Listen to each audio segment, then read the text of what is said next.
Hey, good morning, everybody. So, this morning or this week, I'm going to be making a couple of dishes that require some things done in advance.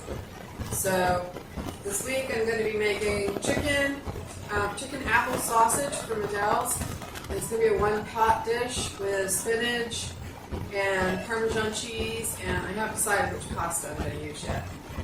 And I'm going to make chicken breast stuffed with bacon and Gruyere cheese, covered with, or ham and Gruyere cheese, and covered with barbecue sauce and another layer of Gruyere cheese.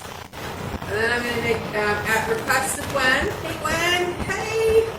I'm going to make chicken Kiev with yellow rice. And I'm going to use yellow rice with both the chicken stuffed breast with ham and the Kiev. So in order to make the Kiev, I need to make a compound butter.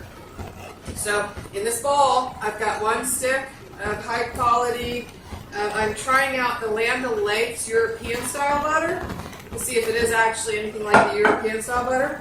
So I've got it, I let it sit out overnight so it came to room temperature. In my house, that's really, really hard to do because I keep the temperature down at 68 degrees. So it's really hard for anything to come to a soft room temperature. So it was at room temperature this morning, but it was still hard, so I put it in the microwave for 15 seconds to soften it up. That's all it took was 15 seconds. So now I'm just stirring it around, making sure it's nice and fluffy and soft. And then I'm going to separate it into two bowls, because one bowl, let me get a second bowl, thought about that while I was talking. Because one bowl, I'm going to make two compound butters. One is going to contain tarragon for the Kiev. I'm not a big tarragon fan. I used it yesterday in making a béarnaise sauce, so I had some extra, so it's perfect timing, Gwen. You must have read my mind yesterday, because I had the tarragon and I was getting ready to toss it last night. You said Kiev, and I was like, oh wait, that's made with tarragon. So I've got about a tablespoon and a half of tarragon. And then I'm also going to make a black pepper, hence the little grinder, and a blue cheese. So I've got a really nice blue cheese here that I'm going to open up and mix it with the butter. What I'm going to do with that, which is something I'm not going to put on the Facebook page because I'm actually going to be grilling some hamburgers for myself this week. So what I'm going to do with those is I'm going to put some blue cheese compound butter on top when they come off the grill so it'll melt into the burgers. It'll be wonderful. Alright, so I've separated my butter into two bowls. Since I'm only making one Kiev breast, I don't need a huge amount of butter. So I've got it in the bowl. I'm going to add tarragon. I'm going to add a little black pepper. Of course, you don't need to add any salt because salt is already in the butter. I'm just going to mix this together. Oh, it smells wonderful. Just going to mix this together. So what I'm going to do with these, once they're mixed, I'm going to take this first one. Looks like it's pretty well mixed. One of the tricks that I learned working in a professional kitchen all those years ago is when you're using plastic wrap, before you knead it, pull it off the roll and attach it to your drawer. So it's all ready to roll out. You're not dealing with it sticking anywhere. It's ready to go. And there's my sheet of plastic wrap. So I'm going to take this butter that I just mixed the tarragon and black pepper, put in a blob right here in the middle. Make sure I get it all out. I hate wasting stuff. Alright. Go ahead. Use the fork. Try not to carry over any of the tarragon into my blue cheese, so that would be nasty, at least for me. Alright, so I've got my tarragon butter in here in the plastic wrap. My goal is to make a little log. Put on the plastic wrap. I just want to get this into a nice little shape there. Alright. Again, I'm going to waste the butter. There we go. Alright. So now what I'm going to do is I'm going to fold it over like that. I'm going to go ahead and roll it out like this. And I'm just going to twist the ends until it gets compressed in the middle. I'll keep keep twisting until it gives me a nice little roll. You can roll it on the countertop, make it round. Your object is to make a little log. Just keep twisting the saran or plastic wrap. I'm using brands here. So you get a nice little log. Now, this is a lot of butter. So I'll probably use half of this in the chicken tarragon when I make it this week. But that's my little butter log. That's the tarragon. So what I did was I took a cellophane bag before I started recording and I wrote tarragon and the date.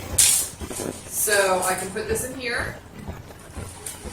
I'm trying to keep it as round as possible. That's only for aesthetics, personally. It doesn't need to be round. You want a nice, big, thick glob of it when you put it in the center of the chicken breast for the Kia. Right now, so it's a little plastic bag. It's going to go into the freezer, and it will stay frozen until I'm ready to use it to make the Kia. That's the key, one of the keys. There's two little tricks, and I'll show you the other trick later this week when I make the Kia. Keep the butter inside the chicken breast when you're making Kia. So the next compound butter is going to be the blue cheese. So this compound butter, I don't know about you guys, but I'm one of those people that I enjoy blue cheese, all different flavors of it, and I really enjoy blue cheese on top of steaks and hamburgers with butter. Now, a lot of times I just get the restaurant that I'm at, if I'm eating a steak, to give me butter to put on top of my steak, whatever butter they use. So there's no guarantee that it's good quality.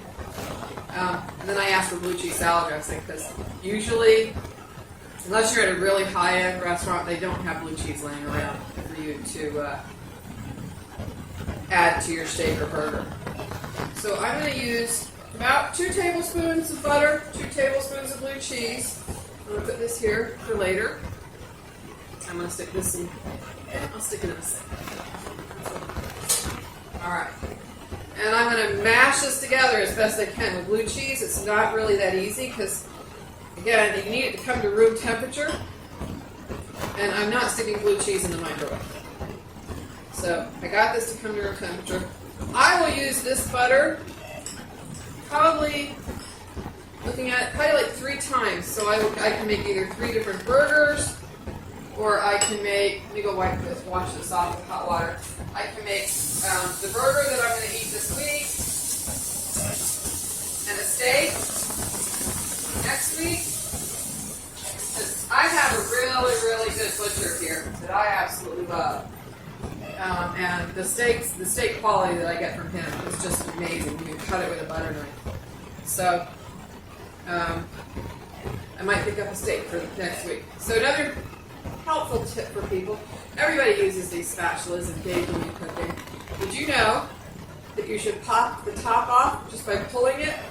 And you should wash this end, and you should get a little brush washer and wash inside that hole regularly, because mold will build up in this, and if it's a dark colored top, you won't see it, and it'll just be sitting there building all of its bacteria and wonderfulness inside your spatula, and every time you use it, you put a little bit of that in your food.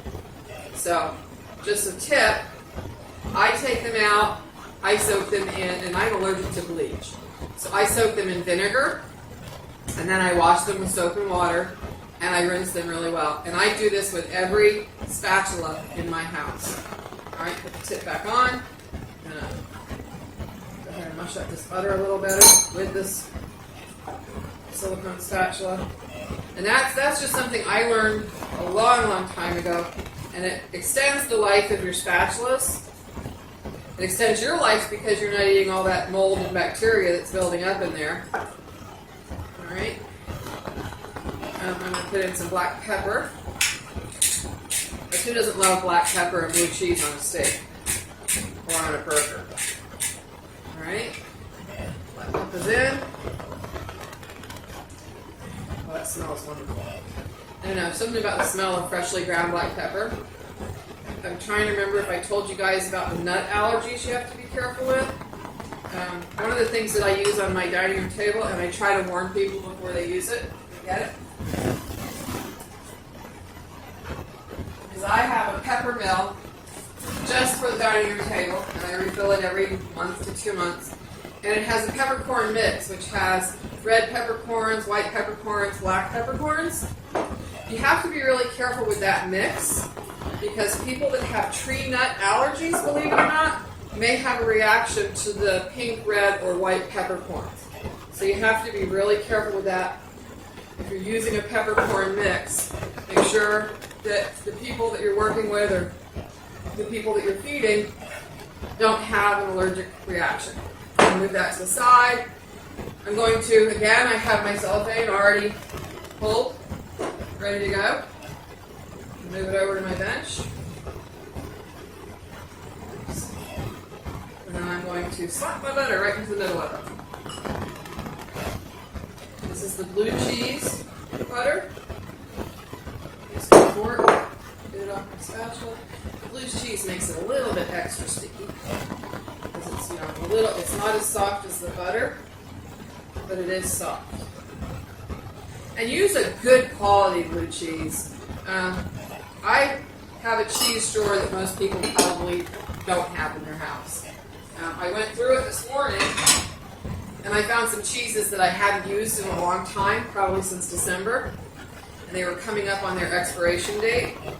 So I decided I was going to pull them out and do different things with them this week, because I would never want cheese to expire.